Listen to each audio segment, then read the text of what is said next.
Hi friends, இந்த video நம்ம எதை பற்றி பார்க்க போகிறோம்னா பிஎஸ்டிஎம் சர்டிஃபிகேட் ஆன்லைன் மூலமாக அப்ளை பண்ணி வாங்குறது எப்படி அப்படிங்கிற தகவல் தான் இந்த வீடியோவில் பார்க்க போகிறோம். ஏன்னா இப்போ டிஎன்பிஎஸ்சி குரூப் 4 எக்ஸாம் வந்து அப்ளை பண்ணிகிட்டு இருப்பீங்க. நிறைய பேர்த்துட்டு வந்து பிஎஸ்டிஎம் சர்டிஃபிகேட் இல்லை அப்படின்னீங்க. அதே மாதிரி நான் நேரடியாக ஸ்கூலில் போய் பிஎஸ்டிஎம் சர்டிஃபிகேட் கேட்டாலும் அவங்க வந்து ஆன்லைன் மூலமாக அப்ளை பண்ண சொல்கிறாங்க. ஸோ ஆன்லைன் மூலமாக அப்ளை பண்ணால் உடனே கிடச்சிருமா அப்படிங்கிற சந்தேகம் கேட்குறீங்க. ஸோ நீங்கள் ஆன்லைன் மூலமாக அப்ளை பண்ணால் மேக்ஸிமம் 2 நாள்லேருந்து 3 நாளுக்குள்ளார உங்களுக்கு அப்ரூவ் பண்ணிடுறாங்க. ஆனால் நம்ம அப்ளை பண்ணுறது வந்து கரெக்டாக அப்ளை பண்ணணும். இந்த வீடியோவில் சொல்லியிருக்கக்கூடிய அந்த ப்ராசஸ் வந்து கரெக்டாக ஃபாலோ பண்ணுங்கள். அந்த வருஷம் செலக்ட் பண்ணுறது முதற்கொண்டு எல்லா டீட்டெயில்ஸும் கரெக்டாக கொடுத்தீங்கன்னா மட்டும்தான் உங்களுக்கு அதிகபட்சம் 2 நாள்லேருந்து 3 நாளுக்குள்ளார அவங்க பிஎஸ்டிஎம் சர்டிஃபிகேட் அப்ரூவ் பண்ணிடுறாங்க. அதை நீங்கள் ஆன்லைன் மூலமாக டவுன்லோட் பண்ணிவிட்டு அதை வச்சு நீங்கள் இப்போ குரூப் 4க்கு வந்து அப்ளை பண்ணிக்கோங்க. இப்போ ஏற்கனவே நான் வந்து பிஎஸ்டிஎம் சர்டிஃபிகேட் இல்லை அப்படின்னு போட்டு அப்ளை பண்ணிட்டேன் அப்படின்னாலும் நீங்கள் இப்போ புதுசாக பிஎஸ்டிஎம் சர்டிஃபிகேட் வாங்கிட்டு அப்ளிகேஷன் எடிட் ஆப்ஷனில் போய்ட்டு நீங்கள் பிஎஸ்டிஎம் சர்டிஃபிகேட்னுடைய டீட்டெயில்ஸ் வந்து ஆட் பண்ணிக்கலாம். ஸோ இந்த வீடியோ ஸ்கிப் பண்ணாமல் அப் டு எண்ட் வரைக்கும் பாருங்கள். தெளிவாக பார்த்துட்டு அதுக்கப்புறமா நீங்கள் பிஎஸ்டிஎம் சர்டிஃபிகேட் அப்ளை பண்ணுங்கள். ஒரு 10 நிமிஷம் தான், பொறுமையாக பாருங்கள். ஓகே, இதுக்கு முதலாவதாக நீங்கள் டிஎன் இ-சேவை அப்படிங்கிற இந்த வெப்சைட் வந்து ஓப்பன் பண்ணிக்கோங்க. இந்த வெப்சைட்டுக்கான லிங்க் நான் டிஸ்கிரிப்ஷனில் கொடுத்துட்றேன். ஓப்பன் ஆனதுக்கப்புறமா இந்த இடத்துல பார்த்தீங்கன்னா துறை உள்நுழைவு, பயனாளர் உள்நுழைவு அப்படின்னு இருக்கும். ஸோ பயனாளர் உள்நுழைவு அப்படிங்கிற ஆப்ஷனை செலக்ட் பண்ணிக்கோங்க. அடுத்தபடியாக உங்களுக்கு இந்த மாதிரி ஒரு பேஜ் வந்து ஓப்பன் ஆயிரும். ஸோ இப்போ ஏற்கனவே டிஎன் இ-சேவை வெப்சைட்டில் போய்ட்டு நீங்கள் யூசர் ஐடி பாஸ்வேர்ட் ஜென்ரேட் பண்ணியிருந்தீங்க அப்படின்னா உங்களுக்கான யூசர் ஐடி பாஸ்வேர்ட் போட்டு கேப்சா போட்டு லாகின் கொடுங்க. இல்லைனா இந்த new user sign up here அப்படின்ட்டு இருக்குது பார்த்தீங்களா, இந்த ஆப்ஷனை நீங்கள் சூஸ் பண்ணிக்கோங்க. இதை சூஸ் பண்ணோன்னா உங்களுடைய பேசிக் டீட்டெயில்ஸ் தாங்க கேட்கும். ஏற்கனவே சூஸ் பண்ணி எப்படி லாகின் பண்ணுறது அப்படிங்கிற, அதாவது யூசர் ஐடி பாஸ்வேர்டு எப்படி கிரியேட் பண்ணுறது அப்படிங்கிறதுக்கான வீடியோ இருக்குது. இன்கேஸ் உங்களுக்கு இதில் வந்து டேட்டா என்டர் பண்ணதில் சந்தேகம் இருந்ததுன்னா அந்த வீடியோ பார்த்து நீங்கள் உங்கள் டேட்டாஸ்லாம் கொடுத்து யூசர் ஐடி பாஸ்வேர்ட் ஜென்ரேட் பண்ணிக்கோங்க. ஒன்ஸ் நீங்கள் யூசர் ஐடி பாஸ்வேர்ட்லாம் ஜென்ரேட் பண்ணதுக்கப்புறமா ஏற்கனவே நம்ம சொன்ன மாதிரி அந்த பயனாளர் உள்நுழைவில் போய்ட்டு இதில் உங்களுடைய யூசர் நேம் பாஸ்வேர்டு கேப்சா கொடுத்து லாகின் பண்ணுங்கள். லாகின் பண்ணோன்னா உங்களுக்கு இந்த மாதிரி ஒரு பேஜ் வந்து ஓப்பன் ஆயிரும். ஸோ உங்களுடைய பெயர் போட்டு இந்த மாதிரி ஒரு பேஜ் ஓப்பன் ஆயிரும். ஸோ இந்த பிஎஸ்டிஎம் சர்டிஃபிகேட் அப்ளை பண்ணுறதுக்கு கேன் நம்பர்லாம் ரெஜிஸ்டர் பண்ணியிருக்கணும் அப்படிங்கிற அவசியம் கிடையாது. ஜஸ்ட் யூசர் ஐடி பாஸ்வேர்டு இருந்தால் போதும். இதில் டிபார்ட்மெண்ட் வைஸ் அப்படின்னு இருக்கும். இதில் அப்படியே கீழே ஸ்க்ரோல் பண்ணிருந்தீங்கன்னா கமிஷனரேட் ஆஃப் ஸ்கூல் எஜுகேஷன் அப்படின்னு கொடுத்துருப்பாங்க. ஜஸ்ட் அந்த ஆப்ஷனை நீங்கள் கிளிக் பண்ணுங்கள். நெக்ஸ்ட்டு பார்த்தீங்கன்னா இந்த மாதிரி ஒரு பேஜ் ஓப்பன் ஆகும். இதில் ஃபஸ்ட் எடுத்தோன்னா கொடுத்துருக்காங்க பாருங்கள், issuance of PSTM certificate for government schools. அதாவது கவர்மெண்ட் ஸ்கூலு, ப்ரைவேட் ஸ்கூலில் வந்து படிச்சிருந்தாலும் இந்த கவர்மெண்ட் ஸ்கூல் அப்படிங்கிறத நீங்கள் செலக்ட் பண்ணணும். இப்போ உதாரணத்துக்கு ஸ்கூல்ஸ் ப்ரைவேட்டாக இருக்கும், ஆனால் அது வந்து எய்டட் ஸ்கூலாக இருக்கும், பார்ஷியலி எய்டட் ஸ்கூலாக இருக்கும். ஸோ எல்லாத்துக்குமே நீங்கள் இந்த PSTM certificate for government school அப்படிங்கிற ஆப்ஷன் செலக்ட் பண்ணி தான் அப்ளை பண்ணணும். இரண்டாவது ஒரு ஆப்ஷன் இருக்கும் பிஎஸ்டிஎம் ஃபார் ப்ரைவேட் கேண்டிடேட்ஸ் அப்படின்னு. அதாவது ஸ்கூலுக்கே போகாமல் ப்ரைவேட்டாக எங்கேயாவது ஒரு டியூஷன் சென்டரில் எங்கேயாவது படிச்சுட்டு அவங்க எக்ஸாம் மட்டும் போய் எழுதிட்டு வருவாங்க. ஸ்கூலுக்குலாம் போயிருக்க மாட்டாங்க, ரெகுலராக ஸ்கூலுக்குலாம் போயிருக்க மாட்டாங்க. ஸோ அப்படி இருக்கவங்க வந்து இந்த பிஎஸ்டிஎம் ஃபார் ப்ரைவேட் கேண்டிடேட்ஸ் அப்படிங்கிற இந்த ஆப்ஷன் வந்து செலக்ட் பண்ணிக்கோங்க. ஓகே, இப்போ முதலாவதாக issuance of PSTM certificate for government schools அப்படிங்கிற இந்த ஆப்ஷன் செலக்ட் பண்ணிக்கணும். அதை செலக்ட் பண்ணோன்னே அடுத்தபடியாக இந்த மாதிரி ஒரு பேஜ் ஓப்பன் ஆயிரும். ரொம்ப சிம்பிளாக தான் இருக்கும். ஃபஸ்ட்டு உங்களுடைய அப்ளிகன்ட் நேம், அதாவது உங்களுடைய சர்டிஃபிகேட்டில் பேர் எப்படி இருக்கோ சேம் அதே மாதிரியே இனிஷியல் பின்னாடி இருந்தால் பின்னாடி, முன்னாடி இருந்தால் முன்னாடி. ஸோ கரெக்டாக வந்து இங்கிலீஷில் கொடுத்துடணும். அப்ளிகன்ட் நேம் ஃபுல்லாக அதில் கொடுத்துக்கோங்க. அப்புறம் ஃபாதர் நேம் அப்பா பெயர், மதர் நேம் அம்மா பெயர் இங்கிலீஷில் டைப் பண்ணிக்கணும். கீழே வந்து உங்களுடைய பெயரையே தமிழில் டைப் பண்ணிக்கணும். அப்பா பெயர் தமிழில் டைப் பண்ணணும், அம்மா பேரும் தமிழில் டைப் பண்ணிக்கணும். இப்போ இனிஷியல் இருக்கும் அப்ளிகன்ட் நேமில் மேலே இங்கிலீஷில் வந்து இனிஷியல் கொடுத்துருப்பீங்க. சேம் அதே மாதிரி அப்பா பேருனுடைய ஸ்டார்டிங் லெட்டர் என்னவோ அதை வந்து நீங்கள் அப்ளிகன்ட் நேம் இன் தமிழ் இன்னும் அதே மாதிரி இனிஷியலாக வந்து கொடுத்துக்கோங்க. Then date of birth as per school records, உங்களுடைய 10th சர்டிஃபிகேட் அல்லது 12th சர்டிஃபிகேட்டில் டேட் ஆஃப் பர்த் எந்த மாதிரி இருக்குது, 10th சர்டிஃபிகேட்டில் டேட் ஆஃப் பர்த் எப்படி இருக்கோ அந்த டேட் ஆஃப் பர்த் தான் நீங்கள் இதில் வந்து கொடுக்கணும். தப்பாக வந்து கொடுத்துடக்கூடாது. அடுத்தபடியாக மொபைல் நம்பர் கொடுத்துக்கோங்க. தென் இஎம்எஸ் ஐடி அப்படின்னு சொல்லுவாங்க. இஎம்எஸ் ஐடி அப்படின்னா எஜுகேஷன் மேனேஜ்மெண்ட் இன்ஃபர்மேஷன் சிஸ்டம். இப்போ கடைசி 5 வருஷத்தில் படித்தவங்க படித்து 10th பாஸ் ஆகி வெளியே வந்திருக்காங்க பார்த்தீங்களா. ஸோ அவங்களுக்கெல்லாம் இந்த இஎம்எஸ் ஐடி வந்து ஜென்ரேட் பண்ணியிருப்பாங்க. அந்த ஐடி வந்து கொடுத்துக்கோங்க. இன்கேஸ் அந்த ஐடி உங்கள்கிட்ட இல்லைன்னா இந்த பாக்ஸ் அப்படியே பிளாங்காக விட்டுருங்க. இந்த பாக்ஸ் எதுவும் நீங்கள் ஃபில் பண்ண தேவை கிடையாது. ஓகே, இப்போ நான் என்னுடைய கரண்ட் டீட்டெயில்ஸ் எல்லாமே நான் கொடுத்துறேன். என்னோடய டேட்டா எல்லாமே நான் கொடுத்துட்றேன். கொடுத்ததுக்கப்புறமா நெக்ஸ்ட் ஸ்டெப் என்ன அப்படிங்கிறத நான் எக்ஸ்பிளைன் பண்ணுறேன். ஓகே, என்னோடய டேட்டா எல்லாம் கொடுத்தாச்சு. கீழே அப்படியே ஸ்க்ரோல் டவுன் பண்ணிருந்தீங்கன்னா ஸ்கூல் டீட்டெயில்ஸ் வந்து கேட்குறாங்க.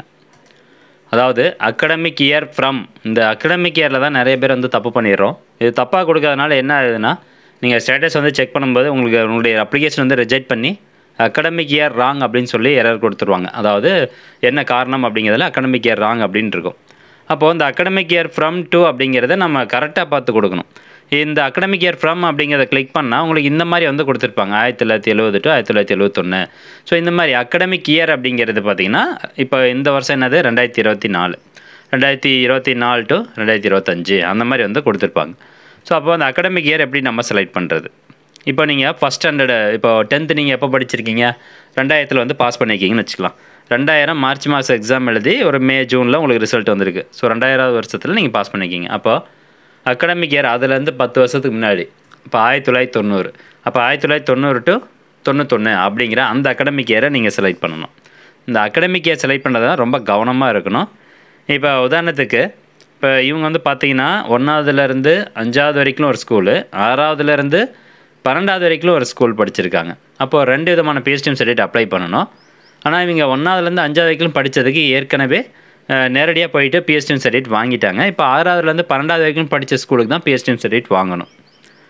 இவங்க 10th பாஸ் பண்ணது வந்து 2005, ஓகேங்களா? அப்போ 2005 அப்போது 6வது வந்து எப்போ வரும்? 6th ஸ்டாண்டர்ட் வந்து எப்போ படிச்சிருப்பாங்க அப்படின்னா 2000 to 2001. 2000 to 2001 இவங்க 6th ஸ்டாண்டர்டுக்குள்ளே போகிறாங்க. ஓகே, அடுத்தபடியாக 10th பாஸ் பண்ணது எப்போ அப்படின்னு கேட்டிங்கன்னா 2005 வந்து பாஸ் பண்ணியிருக்காங்க. +2வும் அதே ஸ்கூல் தான், 2007 வந்து பாஸ் பண்ணியிருக்காங்க.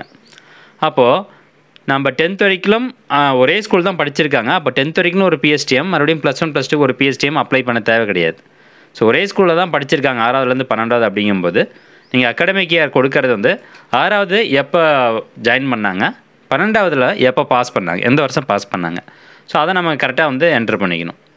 இப்போ இந்த மாதிரி தான் நீங்களும் வந்து அகடமிக் இயர் கரெக்டாக கொடுக்கணும். அடுத்தபடியாக கிளாஸ் ஃப்ரம் அப்படின்னு இருக்குது.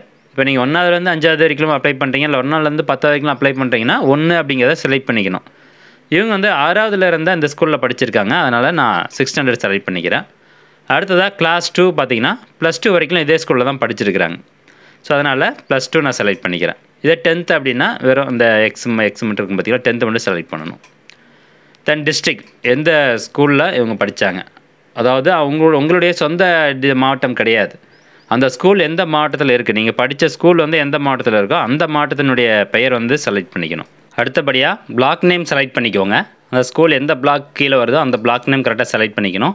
தென் ஸ்கூல் டைப் கிளிக் பண்ணிங்கன்னா 3 ஆப்ஷன் இருக்கும். Government school, fully aided, partially aided.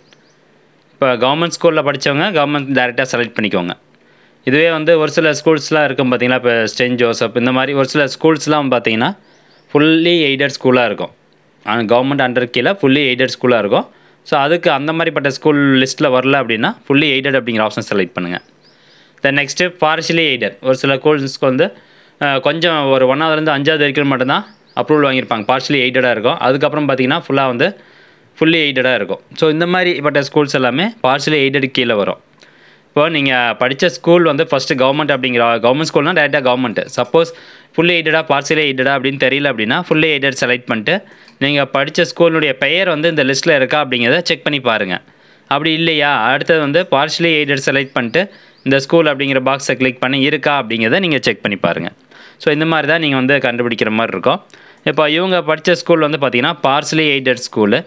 இந்த ஸ்கூல் நேமில் பார்த்தீங்கன்னா இவங்க ஸ்கூல் வந்து டிஸ்பிளே ஆகுது, Saint Joseph girls higher secondary school aided Suramangalam. So இந்த ஸ்கூலில் தான் அவங்க படிச்சிருக்காங்க. இப்போ அதுக்கு தகுந்த மாதிரி நீங்கள் டேட்டா வந்து கரெக்டாக பார்த்து செலக்ட் பண்ணணும். இதே கவர்மெண்ட் ஸ்கூல் அப்படின்னு வச்சுட்டிங்கன்னா நீங்கள் கவர்மெண்ட் ஸ்கூலில் படிச்சிங்கன்னா இந்த லிஸ்ட்டை கிளிக் பண்ணால் இந்த இடத்துல பாருங்கள் PUPS அப்படின்னு கொடுத்துருப்பாங்க, PUMS, GHS அப்படின்னா என்ன அர்த்தம்னா GHSனால் கவர்மெண்ட் ஹை ஸ்கூல், அதே GHSS அப்படின்னா கவர்மெண்ட் ஹையர் செகண்டரி ஸ்கூல். இந்த மாதிரி பேர் இருக்கும். நீங்கள் வந்து ஹை ஸ்கூலில் படிச்சிங்களா ஹையர் செகண்டரி ஸ்கூலில் படிச்சிங்களா, ஏன்னா ஒரே ஊர் பேர் போட்டு ஹை ஸ்கூலும் இருக்கும் ஹையர் செகண்டரி ஸ்கூல் இருக்கும். ஸோ நீங்கள் எந்த ஸ்கூலில் படிச்சிங்களோ அதுக்கு அந்த மாதிரி செலக்ட் பண்ணணும், அதுக்காக தான் சொல்கிறேன். அதுவே PUPS அப்படின்னா பஞ்சாயத்து யூனியன் பிரைமரி ஸ்கூல். இந்த தொடக்கப்பள்ளி இருக்குன்னு தொடக்கப்பள்ளி அப்படின்னு சொல்லுவோம் பார்த்தீங்களா, ஊராட்சி ஒன்றிய தொடக்கப்பள்ளி, நகராட்சி ஒன்றிய தொடக்கப்பள்ளி. ஸோ இந்த மாதிரி PUPS அப்படின்னா பிரைமரி ஸ்கூல் அப்படின்னா தொடக்கப்பள்ளி, நீங்கள் தொடக்கப்பள்ளியில் படிச்சிருந்தீங்கன்னா பிரைமரி ஸ்கூல். அதுவே MS இருந்ததுன்னா மீடியம் ஸ்கூல், அதாவது நடுநிலை பள்ளி அப்படின்னு சொல்லுவாங்க. ஸோ அது வந்து மீடியம் ஸ்கூல். அப்போ PUMS நடுநிலை பள்ளியில் படிச்சிருக்கீங்க அப்படின்னா PUMS, அதுக்கேற்ற மாதிரி நீங்கள் ஆப்ஷன் செலக்ட் பண்ணிக்கோங்க. ஓகே, இப்போ இவங்க பார்ஷியலி எய்டட் ஸ்கூலில் படிச்சிருக்காங்க. ஸ்கூல் நேம் வந்து செலக்ட் பண்ணிக்கிறேன், நீங்களும் வந்து கரெக்டாக பார்த்து செலக்ட் பண்ணிக்கோங்க. அடுத்தபடியாக அப்லோட் காப்பி ஆஃப் TC. இப்போ டிசி இருந்தது, இப்போ நீங்கள் 10th வரைக்கும் தான் படிச்சிருக்கீங்க, +2 வரைக்கும் தான் படிச்சிருக்கீங்கன்னா டிசி வச்சுருப்பீங்க. இல்லை அதுக்கப்புறம் காலேஜ் படிச்சிருக்கீங்கன்னா உங்கள்கிட்ட டிசி இருக்காது.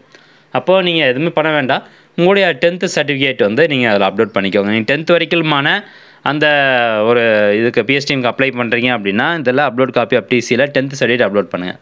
இப்போ இவங்க வந்து 10th 12th ரெண்டும் சேர்த்து தான் அப்ளை பண்ணுறாங்க. 10th 12th ஒரே ஸ்கூல் அப்படிங்கிறனால இந்த 10th சர்டிஃபிகேட் 12th சர்டிஃபிகேட் ரெண்டையும் நான் வந்து பிடிஎஃப்ல ஸ்கேன் பண்ணி மெர்ஜ் பண்ணி வச்சுருக்கிறேன். ஸோ 2 சர்டிஃபிகேட்டும் பார்த்தீங்கன்னா ஒரே ஃபைலாக இருக்குது. அந்த ஃபைல் தான் நான் அதில் அப்லோட் பண்ண போகிறேன். இந்த சூஸ் ஃபைல் அப்படிங்கிறத கிளிக் பண்ணிக்கணும். அதை கிளிக் பண்ணிட்டு இந்த இடத்துல பார்த்தீங்கன்னா 10th and 12th ரெண்டுமே நான் மெர்ஜ் பண்ணி வச்சுருக்கேன். ஸோ அதான் வந்து அப்லோட் பண்ண போகிறேன். ஓப்பன் கொடுத்துட்டிங்கன்னா போதும், அதற்கான ஃபைல் வந்து அப்லோட் ஆயிரும். ஃபைல் சைஸ் பொறுத்த வரைக்கும் 1 MB வந்து தாண்டி இருக்கக்கூடாது, அதிகபட்சம் 1 MBக்குள்ளே தான் இருக்கணும். ஓகே, இப்போ நான் எல்லா டேட்டாவும் கொடுத்தாச்சு. இப்போது சப்மிட் அப்படிங்கிற ஆப்ஷனை நான் கிளிக் பண்ணுறேன். இதை கிளிக் பண்ணோன்னே are you sure you want to submit the form அப்படின்னு கேட்கும். எஸ் சப்மிட் அப்படிங்கிறத கிளிக் பண்ணுங்கள். அடுத்தபடியாக பார்த்தீங்கன்னா ஒரு 5 செகண்ட் வந்து லோட் ஆகும். லோட் ஆகி முடிச்சதுக்கப்புறமா we are processing your payment, அதாவது பேமெண்ட் ப்ராசஸ் பண்ணுற மோடுக்கு போயிடும். 60 ரூபா நம்ம பேமெண்ட் வந்து பண்ணி ஆகணுங்க. எவ்வளோ? 60 ரூபா பேமெண்ட் பண்ணி ஆகணும். ஸோ இதில் டேர்ம்ஸ் அண்ட் கண்டிஷன்ஸ் இருக்கும். அந்த பாக்ஸை செலக்ட் பண்ணிவிட்டு மேக் பேமெண்ட் அப்படிங்கிற இந்த ஆப்ஷன் வந்து செலக்ட் பண்ணிக்கோங்க. இதை செலக்ட் பண்ணோன்னே அகெயின் உங்களுக்கு இந்த மாதிரி ஒரு பேஜ் வரும். அதாவது பேமெண்ட் மோடில் என்ன இருக்குது, நெட் பேங்கிங்கா, கிரெடிட் கார்டா, QR கோட் ஸ்கேன் பண்ணி பே பண்ணுறீங்களா அல்லது யூபிஐ மூலமாக பே பண்ணுறீங்களா? நான் வந்து QR கோட் ஆப்ஷன் செலக்ட் பண்ணிக்கிறேன்.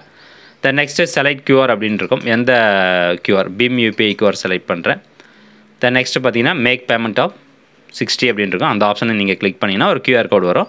இந்த QR கோடு ஸ்கேன் பண்ணி நீங்கள் பேமெண்ட் வந்து பண்ணிக்கலாம். அல்லது நீங்கள் credit card, debit card, net பேங்கிங்கில் பேமெண்ட் பண்ணுறதுனாலும் பண்ணிக்கலாம்.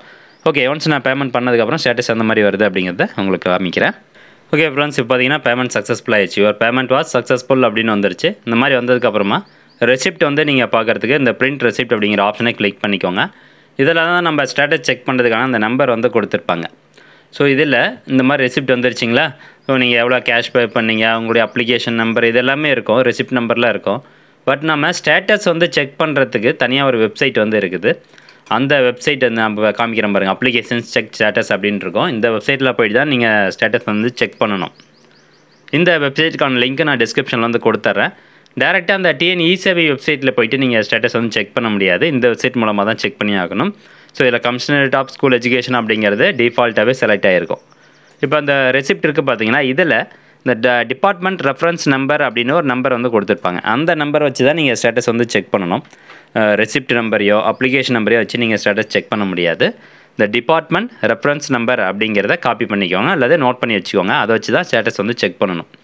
ஸோ இப்போது அந்த டிபார்ட்மெண்ட் அப்ளிகேஷன் ரெஃபரன்ஸ் நம்பர் தான் அப்ளிகேஷன் நம்பர் அப்படிங்கிற பாக்ஸில் பேஸ்ட் பண்ணிவிட்டு சென்ட் அப்படிங்கிற ஆப்ஷனை கிளிக் பண்ணிங்கன்னா போதும், அப்ளிகேஷனுக்கான ஸ்டேட்டஸ் உங்களுக்கு காமிச்சிடும். இப்போ இதில் பாருங்கள், application mobile number, name, application bending with officer. ஏன்னா அப்ளிகேஷன் நம்ம இப்போ தான் வந்து சப்மிட் பண்ணியிருக்கோம், அதனால் ஸ்டேட்டஸ் அந்த மாதிரி காமிக்குது. பட் நீங்கள் ஏற்கனவே சப்மிட் பண்ணியிருந்து ஒரு வாரத்துக்கு மேலே ஆயிடுச்சு அப்படின்னா டேரெக்டாக ஸ்கூல் நம்பருக்கு வந்து கான்டாக்ட் பண்ணி இந்த மாதிரி நான் வந்து அப்ளிகேஷன் போட்டிருக்கேன், என்னோடய அப்ளிகேஷன் நம்பர் இது, உடனே வந்து அப்ரூவ் பண்ணி விடுங்க, குரூப் 4 எக்ஸாமுக்கு அப்ளை பண்ணணும் அப்படிங்கிற மாதிரி சொன்னீங்கன்னா அவங்க அப்ரூவ் பண்ணி விட்ருவாங்க. அல்லது நீங்கள் படித்த ஸ்கூல் வந்து க்ளோஸ் ஆகிருந்ததுன்னா நீங்கள் நேரடியாக போய் தான் நீங்கள் பிஎஸ்டிஎம் சர்டிஃபிகேட் வாங்குற மாதிரி இருக்கும். அந்த ஏரியாவில் இருக்கக்கூடிய டிஸ்ட்ரிக்ட் எஜுகேஷன் ஆஃபீஸருக்கு போயிட்டு அவங்ககிட்ட கான்டாக்ட் பண்ணி தான் நீங்கள் வந்து பிஎஸ்டிஎம் சர்டிஃபிகேட் வாங்கணும், இன்கேஸ் ஸ்கூல் வந்து க்ளோஸ் பண்ணியிருந்தாங்க அப்படின்னா. ஸோ ஃப்ரெண்ட்ஸ், இவ்வளோ தான் ப்ராசஸ். இந்த தகவல் கண்டிப்பாக உங்களுக்கு யூஸ்ஃபுல்லாக இருக்கும் அப்படின்னு நினைக்கிறேன். இந்த வீடியோவில் சொன்ன மாதிரி அகடமிக் இயர் மட்டும் நீங்கள் கொடுக்கறது தெளிவாக பார்த்து கொடுங்க. ஸோ அதை மட்டும் கரெக்டாக கொடுத்துட்டீங்க அப்படின்னா உங்களுடைய அப்ளிகேஷன் மோஸ்ட்லி வந்து அப்ரூவ் ஆயிரும். மேக்ஸிமம் 2லேருந்து 3 நாளுக்குள்ளார உங்கள் அப்ளிகேஷன் கை கிடச்சிரும். ஸோ நம்ம அப்ளை பண்ணது பார்த்தீங்கன்னா 12/2/2024. ஸோ இந்த டேட்லேருந்து இந்த நபருக்கு எத்தனை நாளுக்குள்ளார பிஎஸ்டிஎம் கிடைக்குது அப்படிங்கிறதுக்கான ஒரு சின்ன இன்ஃபர்மேஷன் வீடியோ நான் போட்டுடுறேன். மீண்டும் அடுத்த ஒரு நல்ல பதிவில் சந்திக்கலாம். நன்றி, வணக்கம்.